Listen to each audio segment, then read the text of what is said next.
ನಾನು ಬಂಗಾಳದಲ್ಲಿ ವಿಧಾನಸಭಾ ಚುನಾವಣೆಯನ್ನು ವರದಿ ಮಾಡುತ್ತಿದ್ದೇನೆ. ಮೊದಲ ಹಂತ ಮುಗಿದಿದೆ. ಎರಡನೇ ಹಂತವು ಏಪ್ರಿಲ್ 29ರಂದು ಕೆಲವೇ ದಿನಗಳಲ್ಲಿ ಇದೆ.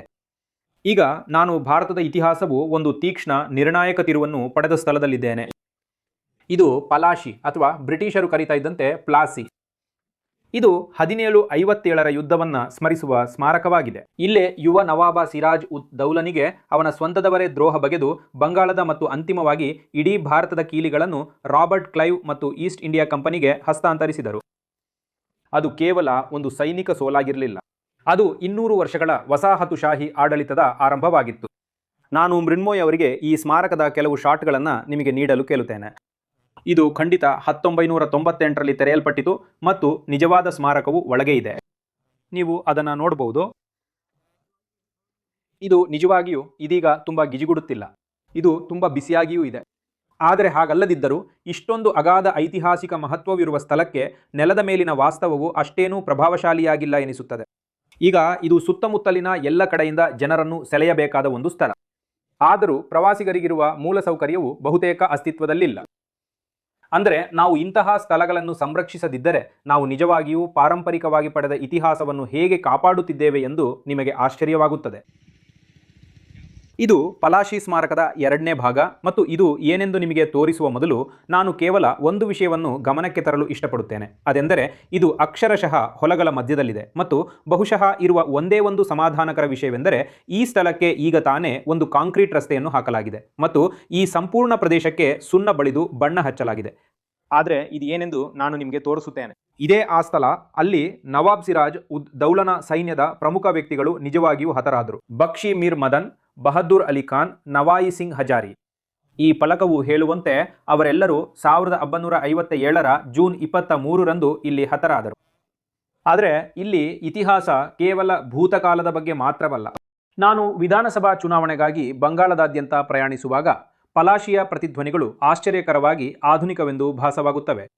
ನಾವು ಒಂದು ದೊಡ್ಡ ಪಣವಿರುವ ರಾಜಕೀಯ ಯುದ್ಧದ ಮಧ್ಯದಲ್ಲಿದ್ದೇವೆ. ಮೊದಲ ಹಂತ ಮುಗಿದಿದೆ. ಎರಡನೇ ಹಂತಕ್ಕೆ ಇನ್ನು ಕೆಲವೇ ದಿನಗಳು ಬಾಕಿ ಇವೆ. ಮತ್ತೊಮ್ಮೆ ಬಂಗಾಳಕ್ಕಾಗಿನ ಯುದ್ಧವನ್ನ ತೀವ್ರವಾದ ವಾಗ್ದಾಳಿಗಳಿಂದ ನಡೆಸಲಾಗುತ್ತಿದೆ.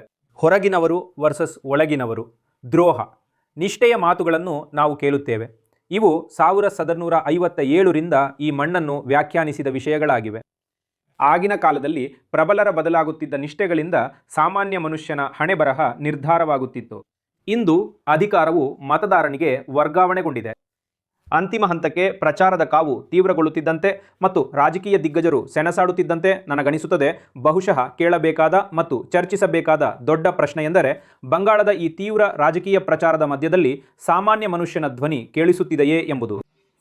ನಾನು ಪಲಾಶಿ ಸ್ಮಾರಕದ ಸರಿಯಾಗಿ ಪಕ್ಕದಲ್ಲೇ ಇದ್ದೇನೆ. ನಾನು ಈಗಾಗಲೇ ಅದನ್ನು ನೋಡಿದ್ದೇನೆ ಮತ್ತು ಅದರಿಂದ ಇತಿಹಾಸದ ಅರಿವನ್ನು ಪಡೆದಿದ್ದೇನೆ.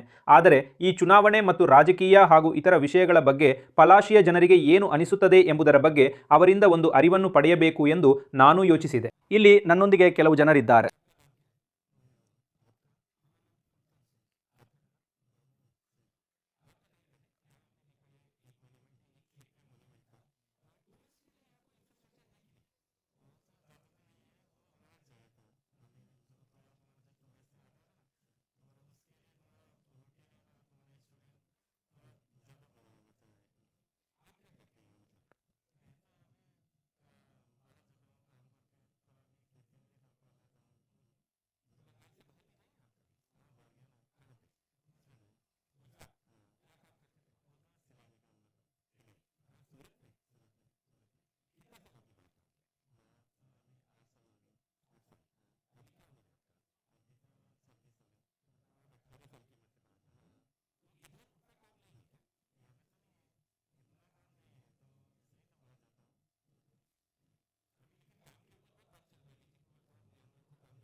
ಸ್ಥಳೀಯರು ಇದೀಗ ಮಾತನಾಡುತ್ತಿದ್ದ ಸಕ್ಕರೆ ಕಾರ್ಖಾನೆ ಇದೆ ಮತ್ತು ನಾನು ಇಲ್ಲಿಗೆ ಬಂದು ಇಲ್ಲಿನ ಪರಿಸ್ಥಿತಿ ಹೇಗಿದೆ ಎಂದು ನೋಡಬೇಕು ಎಂದು ಯೋಚಿಸಿದೆ. ಈಗ ಇದು ಪ್ಲಾಸಿ ಸಕ್ಕರೆ ಕಾರ್ಖಾನೆ.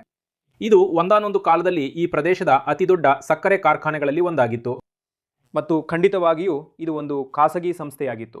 ಇದು ಆರ್ಥಿಕ ಸಂಕಷ್ಟಗಳಿಂದಾಗಿ 2017ರಲ್ಲಿ ಮುಚ್ಚಿ ಹೋಯಿತು ಮತ್ತು ಅಂದಿನಿಂದ ಅದನ್ನು ಪುನರುಜ್ಜೀವನಗೊಳಿಸಲು ಯೋಜನೆಗಳಿವೆ, ಆದರೆ ಅವು ಕಾರ್ಯರೂಪಕ್ಕೆ ಬರಲು ಸಾಧ್ಯವಾಗಿಲ್ಲ.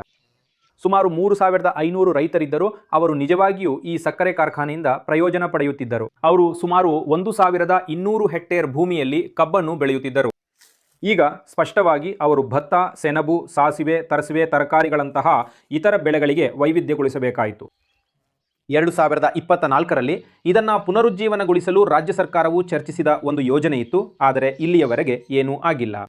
ಮತ್ತು ಬಹುಶಃ ಕೈಗಾರಿಕೆಗಳ ಮುಚ್ಚುವಿಕೆಯು ಇಲ್ಲಿ ಬಂಗಾಳದಲ್ಲಿ ಒಂದು ಬಹಳ ರಾಜಕೀಯ ವಿಷಯವಾಗಿದೆ. ನಾವು ಸಿಂಗೂರು, ನಂದಿಗ್ರಾಮದಲ್ಲಿ ನೋಡಿದಂತೆ ಕೈಗಾರಿಕೆಗಳ ಬಗ್ಗೆ ಚಳುವಳಿಗಳು ನಡೆದಿವೆ.